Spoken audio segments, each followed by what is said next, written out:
Президент Садыр Жапаров жаңы курулуп жаткан президенттик администрацияга ынтымак Манас Ордосу деген аталыш берилерин 18 октябрда Facebooktагы баракчасына жазды. Ал буга чейин жаңы имаратка аталыш тандоо үчүн коомчулуктан сунуштар кабыл алына тургандыгын жарыялаган. Анын жыйынтыгында келген сунуштар 108ге жеткендигин, алардын арасынан ынтымак Манас Ордосу тандалып алынгандыгын билдирди. Ал тандалып алынган аталышка түшүндүрмө берип, өнүгүү үчүн ынтымактын маанилүүлүгүнө токтолуп, кыргыз элинде айтылып келаткан уламышты жазган. Ал эми жогорку кеңештин депутаты Балбак Төлөбаев жаңы өкмөт үйүнө кандай ат берилбесин, негизгиси ичиндеги кызматкерлердин кандай иштегендиги маанилүү экендигин айтат. Мен эч кандай оюм жок, аны президент өзү чечсин, кандай койсо. Карамышык, акмышык биши кылып чычкан кармаса болду да, иштесе болду да, элге иштесе болду да. Аты маанилүү деле эмес. Самое главное, эң маанилүү болгон ошол ичинде отурган адамдар өлкө үчүн жанын ала албай жүрөгү менен иштеп бериш керек да. Аны атын ма демектен бейиш копкосунда ичинде иштебегенден анын эмне кереги бар?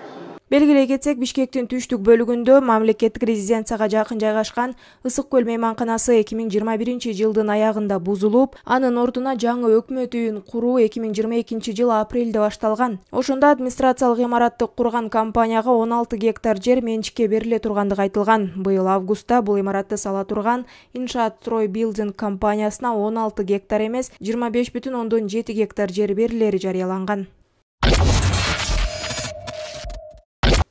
18 октябрда Бишкектин 1-май райондук сотунда жогорку кеңештин депутаты Адахан Мадумаровдун кылмыш иши боюнча алдын алуу угуулар башталды. Сот залына алынып келинген депутат Мадумаров кылмыш иши боюнча эч кандай комментарий берген жок. Жыйын жабык эшик артында өтүп, ага анын адвокаттары гана киргизилди. Мадумаровго козголгон кылмыш иши тергелип бүтүп, сотко өткөндүгү 10 октябрда белгилүү болгон. Эске салсак, саясатчы Мадумаров 2 сентябрда кармалган. Бишкектин 1-май райондук соту аны 24 октябрга чейин камакта калтырган. Ички иштер министрлиги Мадумаровга кылмыш жаза кодексинин мамлекеттик чыккынчылык беренеси менен айып коюлгандыгын маалымдаган.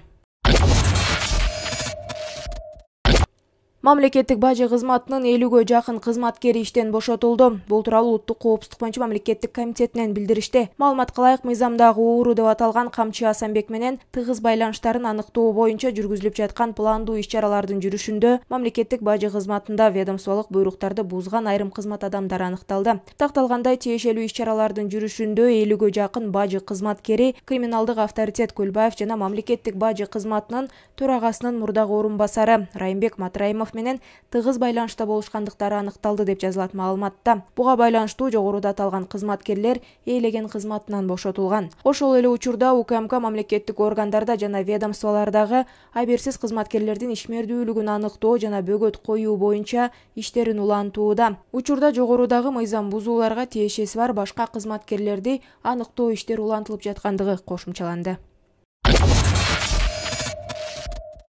Бишкекте жол кире акысын көтөрүү сунушталууда. Бул тууралуу токтом долбоору шаардык кеңештин сайтына жарыяланган. Ага ылайык, муниципалдык жана менчик транспорттарда жол кире 20 сом болот. Демилгечилер шаардагы коомдук унаалардын баарында автобус, троллейбус, кичи автобустар менчигине карабай бир гана баада 20 сомдон болушу керектигин сунушташкан. Буга жараша электрондук жол кире картасынын дагы баасы көтөрүлөт. Мектеп окуучулары үчүн 430 сом, ал эми стандарттуу карта 1200 сом болот. Жол кирени 20 сомго көтөрүү сунушу боюнча эл өкүлдөрү өз пикирлер менен бөлүшүштү. Жол кире боюнча бул бир демилген эки тарап болот да.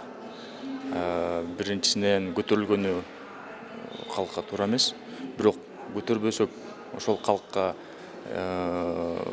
услуга кылып аткан организацияларды дагы каржылап, ошонун ремонтун караш керек, ошонун жүргөн турганын тыңдаш керек. Анан арзан баа менен алар өзүнүн өзү оккупат этпесе, анда элге, калкка жүргүзө турган иш-чара начар болуп, анда дагы элдин жинне тийип, жаман көрүнөт да. Ошон үчүн ар бир инициативанын эки тарабы болот. Жакшысы да бар, жаманы да бар.